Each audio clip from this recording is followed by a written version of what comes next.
Assalamualaikum warahmatullahi wabarakatuh. Perkenalkan, nama saya Aryani, Stambuk 072-2018-0021. Saya dari jurusan Pemanfaatan Sumber Daya Perikanan Universitas Muslim Indonesia. Nah, pada kesempatan ini saya akan memaparkan materi yang berjudul Tujuan Usaha dan Perencanaan Perikanan Tangkap. Nah, untuk pertama-tama saya akan menjelaskan pengertian dari perikanan tangkap itu sendiri. Nah, perikanan tangkap merupakan usaha penangkapan ikan dan organisme air lainnya di alam liar, baik itu di laut, sungai, danau, dan badan air lainnya. Kehidupan organisme di alam liar dan faktor-faktornya seperti biotik dan abiotik tidak dapat dikendalikan secara sengaja oleh manusia. Perikanan tangkap sebagian besar dilakukan di laut, terutama di sekitar pantai dan landasan kontinen. Sejumlah spesies mengalami penurunan populasi dalam jumlah yang signifikan dan berada dalam ancaman punah. Hal ini mengakibatkan jumlah tangkapan ikan di alam liar mengalami penurunan secara umum. Selanjutnya yaitu tujuan dari perikanan tangkap. Tujuan dari perikanan tangkap memiliki 5 tujuan, yaitu yang pertama, keuntungan maksimum, di mana tujuan dari keuntungan maksimum yaitu memaksimumkan keuntungan, artinya bahwa usaha di organisasi sedemikian rupa dalam segala hal untuk menghasilkan keuntungan yang sebesar mungkin. Kapal dilengkapi hanya dengan alat atau fasilitas yang berperan dalam menghasilkan keuntungan dan menjual ikan di tempat yang harganya ikannya tinggi. Lebih lama tinggal di laut selagi menguntungkan. Tujuan yang kedua yaitu kelangsungan usaha atau business survival, di mana kelangsungan usaha memiliki tujuan yaitu kelangsungan usaha dapat menjadi suatu tujuan yang penting bila kita beroperasi dengan harta dan modal uang cash atau kontan yang minim.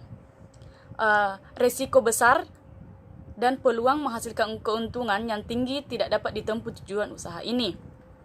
Prinsip tujuan usaha ini dan kita tetap mempunyai usaha penangkapan ikan dan mempertahankan eksistensinya dalam keadaan untung walaupun tidak seberapa besar atau kerugian usaha kecil dan usaha tidak bangkrut.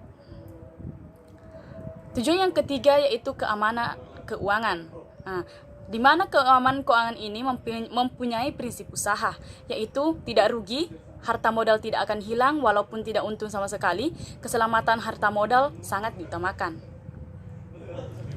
Keuntungan yang keempat yaitu kombinasi keuntungan dan kesenangan. Nah, tujuan yang banyak dipilih oleh banyak nelayan yaitu sukses dalam usaha, ingin hidup tidak terikat dengan kegiatan usaha, memiliki waktu untuk bersama keluarga dan untuk berkreasi dan menikmati hidup atau beribadah, kumpul dengan keluarga lebih lama dan lain-lainnya. Keuntungan yang kelima yaitu pengembangan usaha. Materi selanjutnya yaitu prinsip tujuan. Nah, di sini tujuan memiliki dua prinsip, yaitu yang pertama, bertindak sebagai pengejar keuntungan sampai mencapai pendapatan yang diinginkan. Yang kedua, tujuan lain yang kita anggap penting dapat kita capai pula. Selanjutnya yaitu perkembangan usaha perikanan tangkap. Nah, dalam perkembangan usaha perikanan tangkap mencakup dua hal, yaitu jumlah kapal semakin bertambah, ukuran kapal semakin besar, maka hasil tangkapan juga semakin banyak. Yang kedua yaitu bahaya bangkrut akan mengancam tujuan usaha seperti ini. Materi selanjutnya yaitu perencanaan usaha perikanan tangkap. Dalam kegiatan perikanan, baik secara kelompok maupun kegiatan usaha yang dilakukan oleh individu, diperlukan perencanaan yang matang. Mengingat kegiatan usaha ini memiliki resiko tersendiri, terutama yang berhubungan dengan kondisi alam seperti iklim, musim, keterampilan sumber daya manusia, teknologi maupun modal usaha.